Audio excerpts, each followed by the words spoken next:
13 डिसेंबर 2025 वार शनिवार, ठिकाण पश्चिम बंगालच्या कोलकात्याचं सॉल्ट लेक स्टेडियम, जे खचाखच भरलं होतं. कारणही तसंच होतं. जागतिक कीर्तीचा फुटबॉलपटू लिओनेल मेस्सी तब्बल 14 वर्षांनंतर पहिल्यांदाच भारत दौऱ्यावर आला होता. त्याची एक झलक पाहण्यासाठी फुटबॉल प्रेमींनी तुफान गर्दी केली होती. मेस्सीला पाहण्यासाठी महागडं तिकीट काढून त्याचे हजारो चाहते स्टेडियममध्ये एकत्र आले होते. मात्र या साऱ्यांचा आज भ्रमनिरास झाला. हजारो लाखोंची तिकीटं घेऊन स्टेडियमवर पोहोचलेल्या फॅन्सना मेस्सीची एक झलक पाहण्याची संधी सुद्धा मिळाली नाही.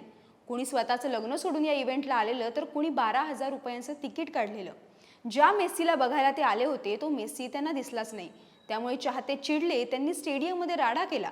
बॉटल्स फेकण्यात आल्या, खुर्च्या, टेंट्स, बॅनर्स तोडण्यात आले. कोलकात्यात मेस्सी आला आणि गेला, परंतु मेस्सीच्या नावानं चाहत्यांकडून पैसे घेऊन जो काही इव्हेंट होणार होता, त्याचा अक्षरशः खेळखंडोबा झाला. दुसरीकडे याच मेस्सीच्या मुंबई दौऱ्यात मात्र गर्दी व्यवस्थापनावर विशेष लक्ष दिल्यामुळे कोणतीही विपरीत घटना घडली नाही. वानखेडे स्टेडियमवर मेस्सीला पाहण्यासाठी मुंगीलाही पाय ठेवता येणार नाही एवढी गर्दी जमली होती. मुंबई पोलिसांनी आणि स्टेडियम प्रशासनानं केलेल्या मॅनेजमेंटचं मेस्सीच्या चाहत्यांनीही कौतुक केलं. 2 शहरं, पण प्रशासन, गर्दी व्यवस्थापन आणि नियोजनातील तफावत, यामुळे दोन्हीकडे याचे वेगवेगळे परिणाम पाहायला मिळाले. कोलकात्यातील मेस्सीच्या इव्हेंटमध्ये नेमकं काय फसलं? प्रकरण हाताबाहेर कशामुळे गेलं?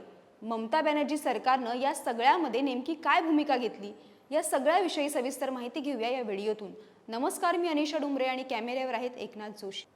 लिओनेल मेस्सीचा भारत दौरा हा फुटबॉल प्रेमींसाठी एक ऐतिहासिक उत्सव ठरायला हवा होता. जागतिक फुटबॉलमधील सर्वात मोठा आयकॉन भारतात येतो, ही बाबच देशाच्या आंतरराष्ट्रीय क्रीडा क्षेत्रातील प्रतिमेसाठी महत्त्वाची होती. मात्र हा दौरा आनंदापेक्षा प्रशासन, गर्दी व्यवस्थापन आणि राजकीय संस्कृती यांची कसोटी ठरला. विशेषतः कोलकाता आणि मुंबई या 2 शहरातील अनुभवांनी भारतातील प्रशासनिक कार्यक्षमतेतील तीव्र तफावत स्पष्टपणे समोर आणली. 3 दिवसांच्या या दौऱ्यात मेस्सीनं कोलकाता, हैदराबाद, मुंबई आणि नवी दिल्लीला भेट दिली. पण सर्वाधिक चर्चा झाली ती कोलकात्यात घडलेल्या गोंधळाची आणि त्याच्या उलट मुंबईत दिसलेल्या शिस्तबद्ध व्यवस्थेची. शनिवारी मेस्सीच्या चाहत्यांनी त्याच्या नावाच्या घोषणांनी कधी काळी भारतीय फुटबॉलचं माहेरघर म्हणून ओळखलं जाणारं कोलकात्यातील सॉल्ट लेक फुटबॉल स्टेडियम दणानून सोडलं होतं. जवळपास 11:30 वाजता मेस्सी स्टेडियमवर आला. केवळ 8 ते 10 मिनिटं तिथे थांबला. सुरक्षा यंत्रणा, राजकारणी आणि इतर सेलिब्रिटींच्या गराड्यात मेस्सीचा चेहरा देखील स्टेडियमवर उपस्थित चाहत्यांना पाहता आला नाही. काही मिनिटातच मेस्सी स्टेडियम बाहेर निघाला. इतके महिने वाट पाहणाऱ्या चाहत्यांचा भ्रमनिरास झाला. त्यांचे पैसे तर पाण्यात गेलेच, पण वेळही फुकट गेला. चाहते संतापले आणि काही जण इतके संतापले की त्यांनी सुरक्षा भेदून थेट मैदानात प्रवेश केला. एवढंच नाही, तर दिसेल ते सामान उचलून फेकून द्यायला सुरुवात केली. स्टेडियममधील खुर्च्या, स्क्रीन्स इत्यादी अनेक गोष्टींची तोडफोड केली, ज्यामुळे स्टेडियमचं भरपूर नुकसान झालं. परिस्थिती इतकी नियंत्रणाबाहेर गेली की कोणताही प्रत्यक्ष सुरक्षा धोका नसतानाही केवळ गैरव्यवस्थेमुळे मेस्सीला कार्यक्रम अर्धवट सोडावा लागला. खरं तर ही बाब केवळ आयोजकांसाठी नव्हे, तर संपूर्ण राज्यासाठी नामुष्कीची ठरली. कडक सुरक्षेत मेस्सी स्टेडियममधून बाहेर पडताच गर्दीचा संयम सुटला आणि त्यांनी बाटल्या आणि पोस्टर फेकण्यास सुरुवात केली. प्रेक्षकांच्या संतापाचं एक कारण म्हणजे या कार्यक्रमासाठी त्यांनी मोठी किंमत मोजली होती. मेस्सी फुटबॉल खेळेल किंवा किमान स्पष्टपणे दिसेल किंवा काही शब्द बोलेल अशी अपेक्षा चाहत्यांना होती. मेस्सी गेल्यानंतर काही मिनिटातच स्टेडियममध्ये नाराज प्रेक्षकांची गर्दी जमली आणि मैदानाच्या मध्यभागी जमा झाली. विषय एवढा तापला की इव्हेंट ऑर्गनायझर्सना अटक झाली. मुख्यमंत्री ममता बॅनर्जी यांनी मेस्सीची माफी मागितली. चौकशी समिती स्थापन केली. पश्चिम बंगालच्या राज्यपालांनी या प्रकरणात लक्ष घातलं, तर पोलिसांनी सुद्धा कारवाईचे स्पष्ट आदेश दिले. स्वतःची चूक मान्य करण्याऐवजी राज्य सरकारनं जबाबदारी आयोजकांवर ढकलण्याचा प्रयत्न केला. आयोजनातील राजकीय हस्तक्षेपाकडे जाणीवपूर्वक दुर्लक्ष करण्यात आलं. मेस्सी हा युनिसेफचा ब्रँड अँबॅसिडर आहे. त्याचाच एक भाग म्हणून तो भारतात गोट इंडिया टूरमध्ये सहभागी झाला होता. मेस्सी तब्बल 14 वर्षांनंतर भारतात आला. त्याचा 3 दिवस भारत दौरा होता.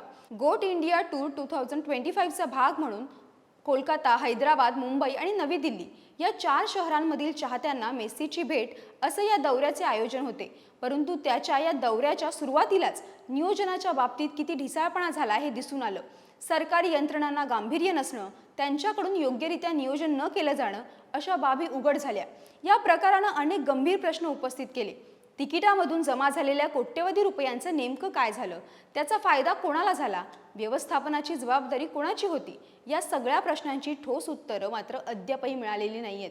कोलकात्याची ही घटना अपवाद नाहीये. मोठ्या सार्वजनिक कार्यक्रमांच्या व्यवस्थापनात विरोधी पक्षांचं सरकार असणाऱ्या राज्यात वारंवार अपयश पाहायला मिळाले.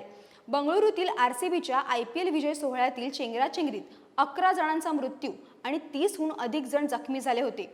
ही भयावह आठवण अजूनही ताजी आहे. बंगळुरूतील आरसीबीच्या IPL विजयी सोहळ्यातील चेंगराचेंगरीमध्ये 11 जणांचा मृत्यू आणि 30हून अधिक जण जखमी झाले होते. ही आठवण अजूनही ताजी आहे. तेथेही सरकार जबाबदारी स्वीकारताना दिसलं नाही. कर्नाटकचे मुख्यमंत्री सिद्धरामय्या आणि उपमुख्यमंत्री DK शिवकुमार यांनी तत्काळ निलंबन आणि बडतर्फी जाहीर केल्या. पोलीस आयुक्त B दयानंद आणि राजकीय सचिव K गोविंदराजू यांनाच बळीचा बकरा बनवण्यात आलं. पण मूळ प्रश्न अनुत्तरितच राहिले. गर्दी नियंत्रणासाठी यंत्रणा तयार होत्या का? सुरक्षा यंत्रणा आधीच सज्ज का नव्हत्या? राजकीय नेते सुरक्षिततेची खात्री न करता उत्सवात का पुढे होते? दुसरीकडे मुंबईत मेसीच्या स्वागतासाठी आयोजित केलेला कार्यक्रम प्रशासकीय व्यवस्थापनाचं उत्तम उदाहरण ठरला. कोणताही गाजावाजा न करता अत्यंत शांततेत आणि शिस्तबद्ध पद्धतीने नियोजन करण्यात आलं होतं. सचिन तेंडुलकर, सुनील छेत्री, बॉलिवूडमधील अनेक नामवंत कलाकार उपस्थित असतानाही कार्यक्रमावर नियंत्रण ठेवण्यात आलं. मुंबई पोलिसांनी कडेकोट सुरक्षा व्यवस्था उभी केली, प्रवेशद्वारे नियंत्रित ठेवली आणि चाहत्यांना मेसीला पाहता येईल याची पुरेपूर काळजी घेतली. देवेंद्र फडणवीस यांच्या नेतृत्वातील महाराष्ट्र सरकारनं हे दाखवून दिलं की अशा पद्धतीचे कार्यक्रम हे केवळ फोटो सेशन्स पुरते नसून प्रशासकीय जबाबदारीचे असतात. त्या दृष्टीनं अतिरिक्त खबरदारी घेण्यात आली होती. परिणामी कोणताही गोंधळ झाला नाही, कोणतेही नुकसान झाले नाही. वानखेडे स्टेडियमवर पार पडलेल्या कार्यक्रमात मेसीचा योग्य तो सन्मान झाला. त्याच्या चाहत्यांना त्याला डोळे भरून पाहता आलं. या क्षणाच्या असंख्य आठवणी घेऊन त्याचे चाहते पुन्हा घरी परतले. या संपूर्ण घटनेतून एक गोष्ट स्पष्ट होते: चाहत्यांचा उत्साह हा कधीच अडचण ठरत नाही. अडचण ठरते ती व्यवस्थेतील त्रुटींची. राजकीय प्रसिद्धीपेक्षा सार्वजनिक सुरक्षितता आणि नागरिकांची सुव्यवस्था यांना प्राधान्य दिलं गेलं तर अशा जागतिक दर्जाच्या कार्यक्रमांना खरी प्रतिष्ठा मिळू शकते. मेसी भारतात येऊन गेला, मात्र त्याच्या दौऱ्यानं एक महत्त्वाचा धडा दिलाय. प्रशासन सक्षम असेल तर कोणताही उत्सव हा अविस्मरणीय ठरतो आणि प्रशासन अपयशी ठरलं तर तोच उत्सव अराजकाचं कारण बनू शकतो. पश्चिम बंगालमध्ये घडलेल्या या घटनेविषयी तुमच्या प्रतिक्रिया काय आहेत त्या कमेंट करून नक्की कळवा. व्हिडिओ आवडल्यास शेअर करा आणि महाएमटीव्हीच्या YouTube चॅनलला सबस्क्राईब करायला विसरू नका. धन्यवाद.